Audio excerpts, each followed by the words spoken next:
Hola, es domingo 10 de mayo de 2020, supuestamente es noche de domingo de feria, pero no hay feria porque el coronavirus ha llevado también esto por delante. Así que voy a ponerme a hacer una locución sobre esta presentación de PowerPoint en torno al arte rococó, con la intención de ayudar a mis alumnos de segundo de bachillerato a enfrentarse a la prueba de acceso a la universidad. Curiosamente, cuando hice esta presentación, que es la primera que hice sobre arte en mi vida hace ya bastantes años, el tema del arte rococó no era obligatorio en el temario de segundo de bachillerato, no entraba en selectividad. Ahora sí, ahora es uno de los temas oficiales. Así que bueno, espero que sirva de ayuda para todo aquel que se acerque por aquí y quiera saber algo, un poquito, sobre esto que llamamos el rococó. Bueno, ¿y qué es el rococó? El rococó es todo un movimiento artístico que forma parte del arte barroco, pero no es correcto decir, como en algunos sitios se lee, que el rococó es la última fase del barroco. No, no es así. Es verdad que se desarrolla en, digamos, la segunda mitad del arte barroco, fundamentalmente en el segundo cuarto del siglo XVIII. Fundamentalmente en el segundo cuarto del siglo XVIII, aunque llegará en algunos casos todavía más lejos en el tiempo. Pero no todo el arte del final del barroco es rococó. Es decir, en lo que es el siglo XVIII hay arte barroco, llamémosle así, tardío, y hay rococó. Pero lo uno y lo otro no son necesariamente lo mismo. Hay muchísimas obras barrocas del siglo XVIII que no se corresponden con el rococó.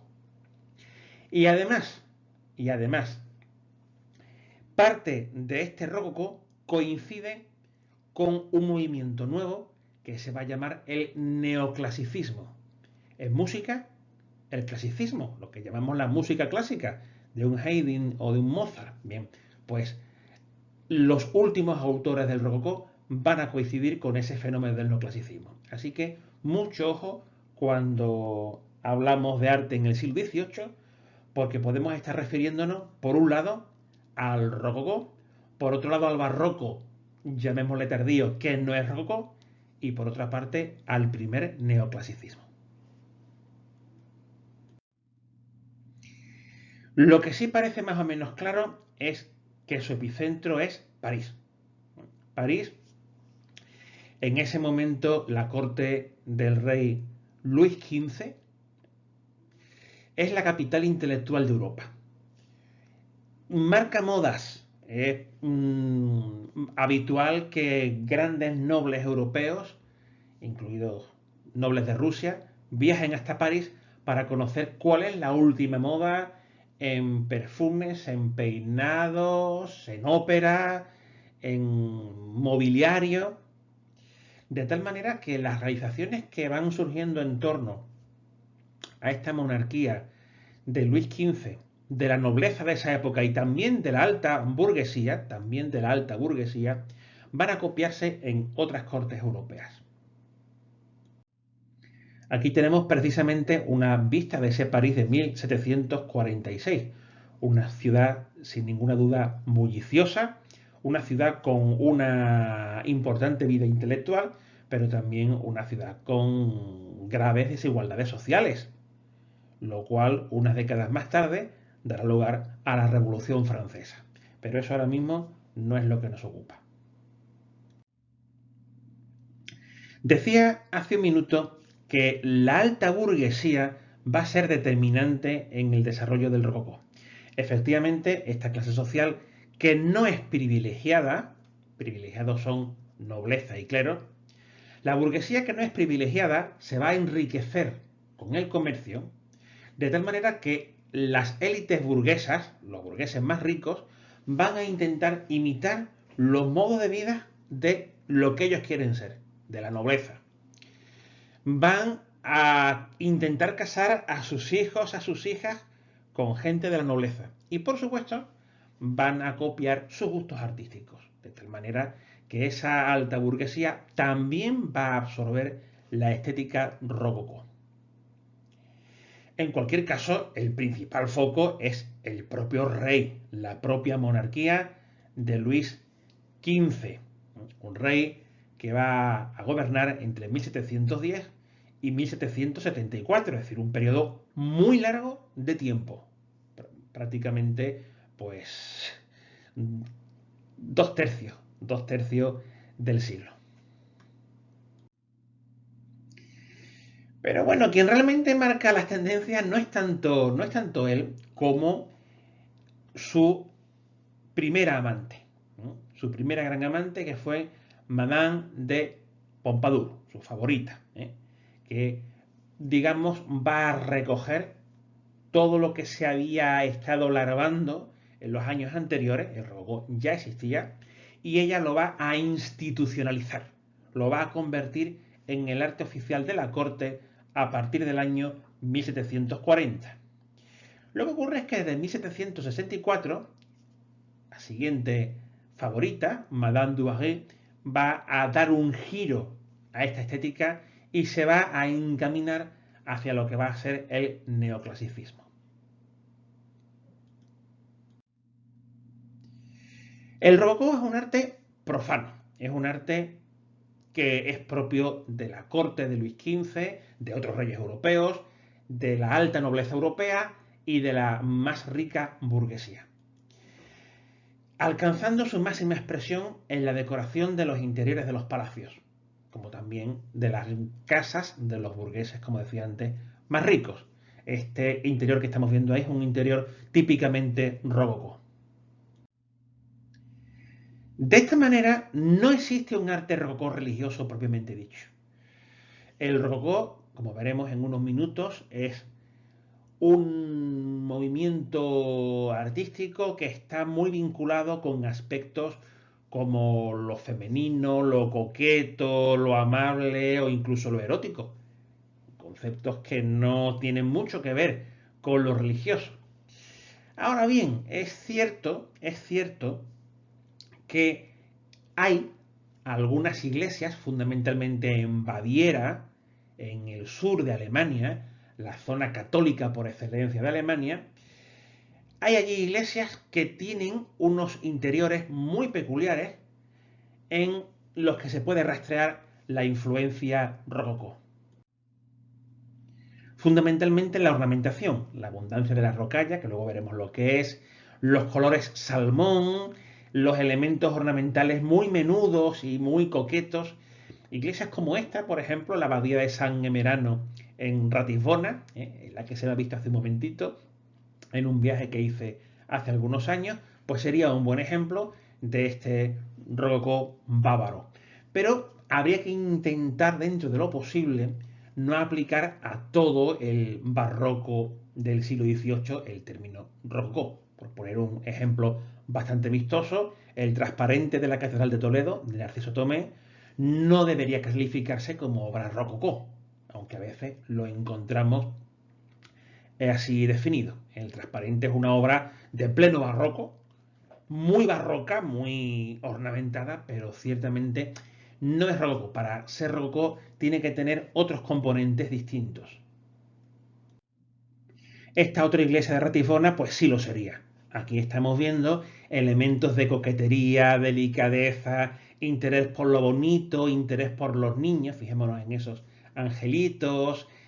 Aquí sí encontramos elementos que son claramente rococós, pero vamos a intentar evitar llamar a todo el barroco del 18 rococó porque eso se presta a grandes confusiones. Veamos pues cuáles son esos elementos que sí que nos sirven para distinguir qué es el rococó. Vamos a ver cuáles son los conceptos fundamentales en los que se mueve este movimiento. Y el primero sería el de la libertad. Efectivamente, el rococó busca una vida libre, una vida que no esté sujeta a las grandes ataduras que son propias de la moralidad del antiguo régimen. Y sobre todo, es un movimiento que demanda hasta cierto punto la libertad sexual. Pero mucho ojo, porque también hay un intento de moralizar sobre ese abuso de libertad. Se quiere libertad, pero sin sobrepasar determinados límites. Hay que intentar hasta cierto punto renovarse moralmente. En este sentido, recordemos que el siglo XVIII va a ser también el siglo de la Ilustración y, por tanto, va a haber un deseo de reflexionar, usando la razón, sobre cuáles son los límites de esa libertad. Precisamente esa cierta ambivalencia moral hacia determinadas actitudes de libertades y libertinajes se aprecia perfectamente en este cuadro de Fragonard, un pintor del que hablaremos luego. Fijémonos en la escena. La chica se abalanza hacia el varón que intenta, no sabemos si abrir el pestillo para irse después de un rato de amor, o bien lo quiere cerrar para que nadie perturbe el encuentro que va a tener lugar. Y ella, pues con su brazo parece que le da en la cara. No sabemos muy bien si un bofetón de rechazo, si una caricia. Está claro que el propio rostro de la chica es ambiguo. No sabemos si estamos ante una frágil damisela que sucumbe ante la seducción de un malvado varón, o ella en realidad es una seductora que embriaga de placer al chico y lo está llevando hacia su terreno sin que lo parezca. Este juego de ambigüedades es muy típico del mundo rococó. En este sentido, otro de los conceptos fundamentales en el rococó es la galantería. La galantería unida al amor y al erotismo. De hecho, hay una novela muy famosa llamada Las amistades peligrosas, de la cual se han hecho varias versiones cinematográficas, algunas muy conocidas, como esta que estamos viendo aquí. Y en esa novela se nos habla de, bueno, pues de esa continua tendencia de los nobles a seducir, ¿no? A seducir ellas a ellos y ellos a ellas. En este caso también hay una pobre chica de la alta burguesía que es seducida por el noble. Lo cierto es que en esta novela hay una clara recreación en lo que es lo picante y lo que es el sexo, pero tiene un final clarísimamente moralizante. Los personajes pues terminan pagando duramente por sus excesos libertinos. La mujer es sin duda un concepto básico para entender este movimiento. Yo no diría que se trate de un movimiento feminista en el sentido que hoy le damos al término. Ese es un concepto mucho más reciente, pero sí que es verdad que hay un interés especial por la mujer, no solamente por verla como objeto del deseo, que es algo que ya existía en el arte, pensemos en los desnudos de la escuela veneciana del siglo XVI, de un Tiziano, por ejemplo. Aquí no es solamente ese recreo visual en el desnudo femenino para el goce del varón que compra la obra de arte. Hay también un interés por indagar lo que es la vida privada de la mujer. La mujer es más que un objeto. La mujer es un universo en sí mismo al que hay que acercarse, que hay que estudiar y que hay que conocer. Un universo lleno de sugerencias. Y esto yo creo que es algo que va a ayudar bastante a reivindicar la figura de la mujer, ¿no? Como algo más que un mero objeto del deseo, como algo que tiene entidad propia, que tiene unos códigos propios, que tiene unos comportamientos propios también. Estos cuadros de toilette, por ejemplo, que indagan en la más estricta privacidad femenina, terminantemente prohibida para el varón, nos hablan de esa mirada un tanto de voyeur, ¿verdad? De ese varón sobre qué hacen las mujeres cuando no están delante de los hombres. Pero insisto que aunque esa mirada sea la mirada de un varón, va a considerar a la mujer como algo con bastante entidad. La mujer tiene un mundo en sí mismo tan rico como lo puede tener un hombre. Lo delicado es otro de los conceptos fundamentales. Lo bonito, lo lindo. Esto es algo que hace que a mucha gente que no tenga preparación en arte le guste el rococó, porque siempre hay alguien que dice qué bonito es esto, qué lindo. Bonito no en el sentido de bello en general, sino bonito, frágil, bonito, preciosista, coqueto, hasta el punto de que con frecuencia se puede rozar lo que para gente de hoy puede ser cursi, ¿no? La cursilería es un concepto bastante difícil de definir, pero es verdad que para sensibilidades contemporáneas, pues parte del rococó puede rozar con lo cursi. Realmente no se le puede aplicar la etiqueta de cursilería a todo el rococó, ni muchísimo menos. Las grandes obras del rococó no son cursis, pero sí es cierto que puede chocar un tanto a nuestra sensibilidad. El lujo es sin duda otro de los conceptos básicos. Un lujo que viene dado fundamentalmente por la ornamentación y la ornamentación de los interiores. Es difícil reconocer el rococó en un exterior de un edificio, pero muy fácil reconocerlo en un interior. Los interiores rococó son muy característicos, pero mucho ojo que hay personas que piensan que el rococó consiste en recubrir todo con muchísima decoración. Y no es exactamente eso. No exactamente. Esa decoración no debe resultar pesada. No debe ser cargante. No debe ser solemne. La decoración solemne es la de la época francesa inmediatamente anterior, la de Luis XIV, el Rey Sol. La decoración tipo Luis XV es una decoración más ligera, más delicada. Fijémonos bien en esta imagen, fijémonos en esta mesita, fijémonos en el sofá.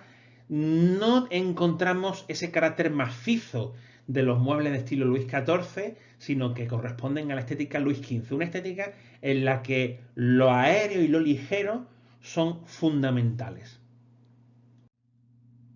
Fijémonos aquí, sí, es verdad, hay mucha decoración, pero siendo una decoración exuberante, no es una decoración pesada, es una decoración que está haciendo continuamente líneas curvas, buscando el dinamismo y rechazando la rigidez, la pompa y la pesadez. Líneas curvas que se extienden incluso, fijémonos, en las patas de las sillas. Aquí tenemos precisamente las famosas patas cabriolet, que así las llaman los franceses. Como también tenemos un asiento con muelle y con espuma para hacer más confortable el asiento. Realmente es el momento en el que aparece el asiento confortable. Los asientos con anterioridad eran bastante duros, se les podía poner encima un cojín, pero el propio asiento no llevaba elementos para el confort. Ahora sí, ahora aparece este componente de los muelles con un poquito de espuma y un tapizado para hacer que ese asiento pues alivie las posaderas, no sea un asiento que termine produciéndote daño. Y al mismo tiempo, esas patas cabriolet, patas con forma de S, otorgan ese carácter curvilíneo y ondulante que rompe la rigidez a la que antes hacíamos referencia. Pero quizá lo más característico de la ornamentación es un elemento que estamos viendo ahí en la imagen abajo a la izquierda, la rocalla. La rocalla es esto. ¿Y qué demonios es? Bueno, hay muchas definiciones de la rocalla. Se suele decir que es un elemento que está inspirado en determinadas conchas marinas. Lo cierto es que hay muchas maneras de diseñar la rocalla. Pero en todas ellas es un elemento con un perfil completamente ondulante y con unas estrías, como estamos viendo ahí, esta foto es de un retablo de una iglesia, unas estrías que le dan un aspecto marino. La rocalla es un elemento disimétrico, un elemento que rompe la simetría, porque no se puede establecer un eje por la mitad que lo divida en dos partes. Es completamente asimétrico y lo que hace, incorporado al mobiliario, incorporado a esta arquitectura que es un retablo, los retablos son arquitectura, lo que hace es romper con lo rectilíneo, lo que hace es otorgar movimiento. De hecho, en España es frecuente encontrarlo en retablos. He querido traer un ejemplo de aquí, de Jerez de la Frontera, concretamente el retablo de San Cayetano o del Sagrario, que diseña ese gran artista que fue Andrés Benítez, el cual va a utilizar la rocalla colocándola en espiral alrededor de los fustes de las columnas. Y bueno, unos pocos años más tarde tenemos este increíble retablo mayor de la Colegiata del Divino Salvador de Sevilla, en la que Cayetano de Acosta pues diseña esta enorme máquina en la que la abundantísima decoración incluye la rocalla. Tampoco diría yo que es un retablo rogo, pero sí que tiene clara influencia de este movimiento que estamos aquí estudiando. Retornemos a los conceptos fundamentales. Lo exótico. Lo exótico es algo que interesa muchísimo al rococó, aquello que esté lejano en el espacio y en el tiempo. Sobre todo interesa lo que tenga que ver con las Indias orientales, con la India, China y Japón. Y fundamentalmente con China. Todo lo chinesco va a resultar de un extraordinario atractivo en este momento. De hecho, es frecuente encontrar en algunos palacios, como este de Aranjuez o el mismísimo Palacio Real de Madrid, una sala de porcelana, porque está decorada completamente con porcelana, que tiene incluidos temas figurativos chinescos, que aluden a la supuesta vida de China, por supuesto, recreada con todos los tópicos habidos y por haber. Pero bueno, igual que en el siglo XX ha gustado en el cine ver películas de romanos o películas de la Edad Media llenas de tópicos, bueno, pues en el XVIII gustaba ver la vida de China llena de los tópicos, del chinito, la chinita y todos estos elementos coquetos que de la manera más tradicional asociamos a lo chinesco. Quizá una de las cosas que más gusta de China es la porcelana. Aquí hay que advertir que la porcelana es un tipo de cerámica muy particular porque está fabricada con una pasta especial llamada kaolin y con unas técnicas muy especiales que solamente eran conocidas en China. De tal manera que el resultado es un objeto que si se rompe tiene un interior blanco.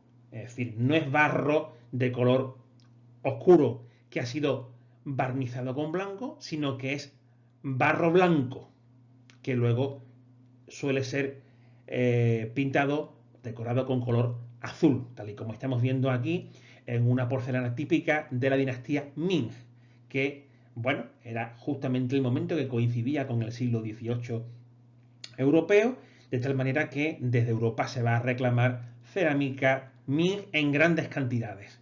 Claro, era cara porque había que traerla desde China y eso hace que se intente de una manera desesperada imitar en diferentes fábricas europeas. Lo que pasa que no se conocía muy bien ni con qué material se hacía ni con qué técnica se hacía. Lo cierto es que en un momento dado se encuentra la solución, se hace algo parecido y en algunos puntos de Europa, como en Sèvres, por ejemplo, se va a fabricar una porcelana que llaman aquí la porcelana de pasta blanda. Bueno, una buena imitación que permite producirla evidentemente en grandes cantidades y repartirla por los palacios de toda Europa. Incluso pues su bajo precio, mucho más bajo que la importada de China, pues permitía que fuera adquirida por la alta burguesía. Aquí vemos un juego completo de, no sé si té o chocolate, seguramente es chocolate, que es una bebida que en este momento va a alcanzar una enorme difusión entre la gente rica. Y aquí tenemos otro centro productor, en este caso en Alemania, Meissen, que también fabrica porcelana de pasta blanda con temas típicamente galantes. En este caso, pues tenemos un trío de músicos con varios instrumentos pintados con unos colores pues rosas, azules, típicos del rogo y que estarían destinados a embellecer los interiores domésticos de la burguesía y de la nobleza de esta época. Y terminamos esta panorámica hablando de tres pintores que son los tres que se exigen en la selectividad o en la prueba de acceso a la universidad. El primero en el tiempo sería Jean-Antoine Watteau, perdóneseme mi pésima pronunciación del francés, el que sepa francés se reirá muchísimo, lo siento, lo hago como puedo. Watteau sería el primero, fijaos en que muere en 1721, o sea, bastante pronto, cuando todavía está comenzando a germinar eso del rococó. El segundo en el tiempo sería François Boucher, que muere en 1770 y por tanto coincide plenamente con lo que es la expansión del rococó. Y finalmente Jean-Honoré Fragonard, que este fallece en 1806, es decir, muy tardío, y va a coincidir en cronología con el pleno desarrollo del neoclasicismo o incluso pues, con la Revolución Francesa. De hecho, el neoclasicismo va a ser el arte oficial de la Revolución Francesa y de Napoleón Bonaparte. Bueno, pues Fragonard se mueve también en esa época. Empecemos por Watteau. Watteau tiene dos temas favoritos, que es el de los espectáculos y el de las fiestas galantes, fiestas coquetas. Ahí tenemos al pintor con una mirada triste, una mirada un tanto lánguida, que ya nos está diciendo cuál es su particular sensibilidad. La melancolía, sí, los cuadros de Watteau son bastante melancólicos, tienen una poesía muy especial, siempre tienen un componente muy indefinible, pero fácil de reconocer, de tristeza. Ocurre en esta obra Las Delicias de la Vida, un grupo de cortesanos que está en una sesión musical con un fondo de un pasaje idílico, brumoso, una arquitectura clásica que seguramente está copiada por Watteau de alguna estampa. Y sí, se supone que es un momento de placer, es un momento en el que los jóvenes están deleitándose con ese placer sensual que da la música, quizás están coqueteando entre ellos, están aprovechando para establecer relaciones, pero esos colores tan especiales que utiliza Watteau, esa bruma del fondo, nos habla en cierto modo de la incertidumbre y de algo que huye, de algo que se goza y que enseguida acaba. La vida, evidentemente. Esto se ve todavía más claramente en esta obra famosa del autor, Peregrinación a la isla de Citera. No se sabe exactamente lo que representa, sería en cierto modo una metáfora, según dicen los especialistas, de el cortejo amoroso, porque según ha sido interpretado, cada una de las parejas que aquí vemos está en una fase concreta del proceso de cortejo entre el hombre y la mujer. Fijémonos que cada uno de ellos está en una actitud diferente. Todo eso en este paisaje lleno de incertidumbre, de melancolía, con un sol que se va a poner, que siempre nos está hablando de que el tiempo huye y que estos placeres terrenales, por muy deleitosos que resulten, van a tener un pronto fin. Y quizá también se ve en este cuadro, quizá el más famoso del autor, que es Pierrot. Dicen que se planteó como un cartel que le pidió un actor. Lo cierto es que la manera de representar a este personaje vestido de Pierrot es una manera bastante poetizada que no tiene mucho que ver con lo que hemos dicho antes de la coquetería y del erotismo, sino más bien con un sentimiento de fragilidad y de lo bonito que es otra vertiente distinta del rococó. Lo cierto es que la belleza poética de estas obras tuvo un éxito abrumador, de tal manera que surgieron toda clase de imitadores en Europa del estilo de Watteau. No es un imitador Boucher, para nada. Boucher tiene su propia personalidad. Este es el preferido de la aristocracia, de los grandes financieros y de Madame de Pompadour. Recordemos que esta era la favorita del monarca Luis XV. Este señor pinta obras de pequeño formato. ¿Por qué? Bueno, las obras de pequeño formato son las ideales para tener en los interiores domésticos, las cosas, los interiores de la burguesía. ¿No? Estamos hablando de cuadros para poner en grandes galerías en las que puede deambular la corte, son más bien para gabinetes privados, sobre todo si tenemos en cuenta que los temas de Boucher son temas pues que se prestan al desnudo femenino, temas mitológicos, alegóricos y pastoriles que por exigencia del guión, supuestamente, pues con frecuencia otorgan una amplia panorámica sobre el cuerpo de la mujer. De hecho, pues esto quizá va a ser lo que Boucher tenga como principal gancho y le permita vender bastante bien su obra. Es el caso de esta muchacha descansando, con una actitud evidentemente procaz. Estos cuadros no son precisamente para exhibir delante de todo el mundo, son para colocar en gabinetes íntimos y que los varones se lo enseñen a sus amigos, en plan un poco picante. Pero evidentemente Boucher evita toda vulgaridad. En manos de otro pintor este tema podría haber sido extremadamente soez, pero en los pinceles de Boucher adquiere una belleza realmente extraordinaria.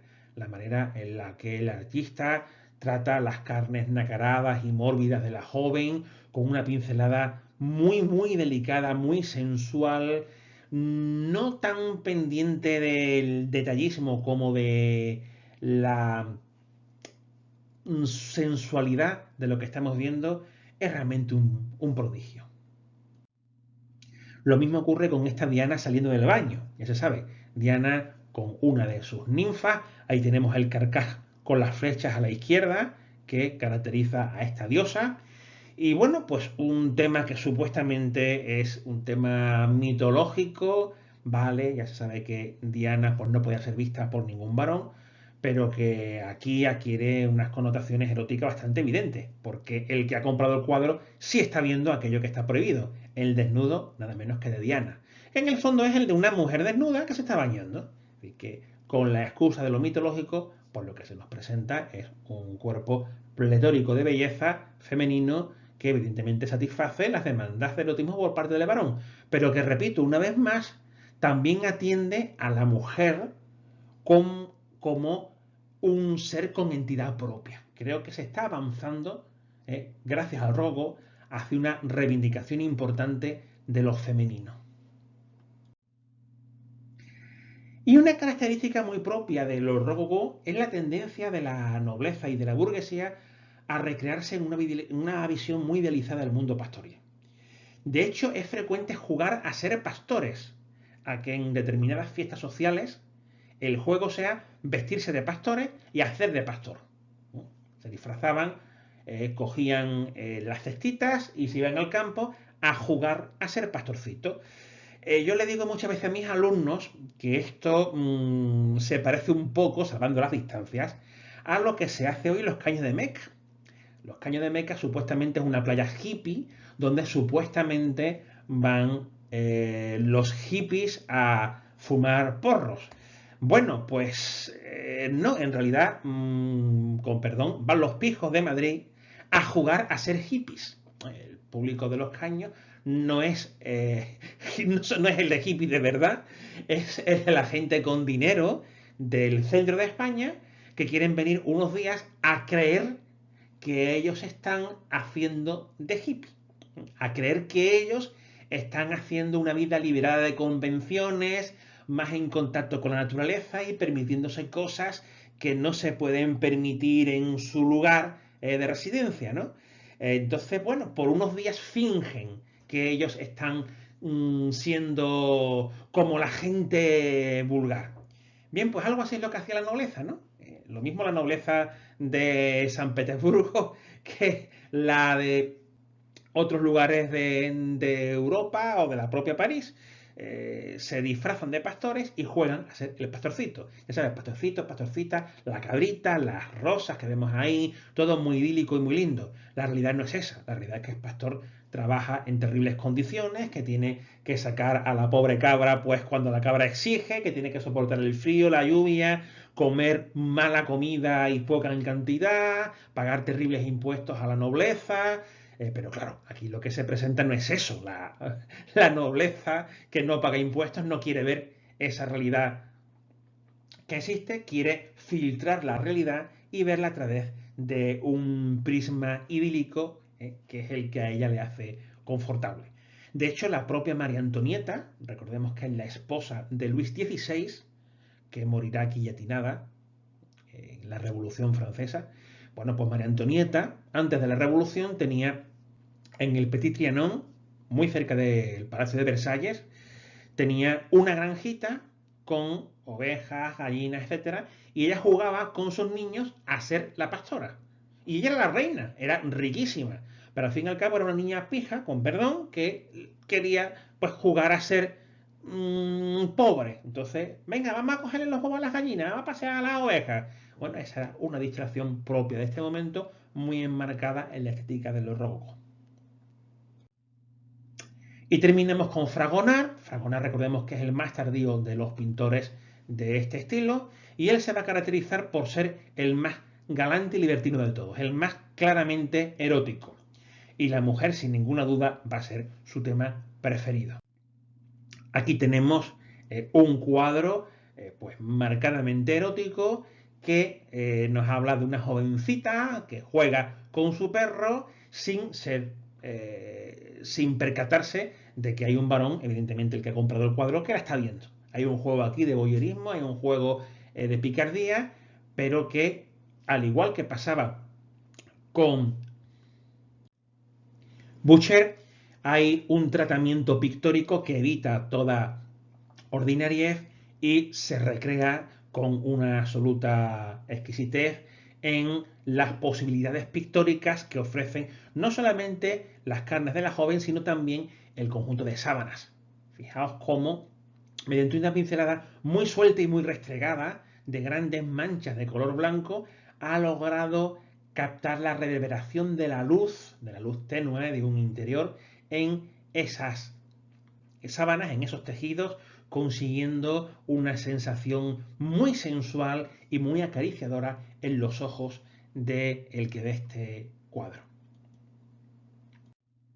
Lo mismo ocurre en esta otra obra que se llama La camisa quitada, en la cual vemos un pequeño puto, un angelito, un niñito con alas, que le está quitando la camisa a la chica.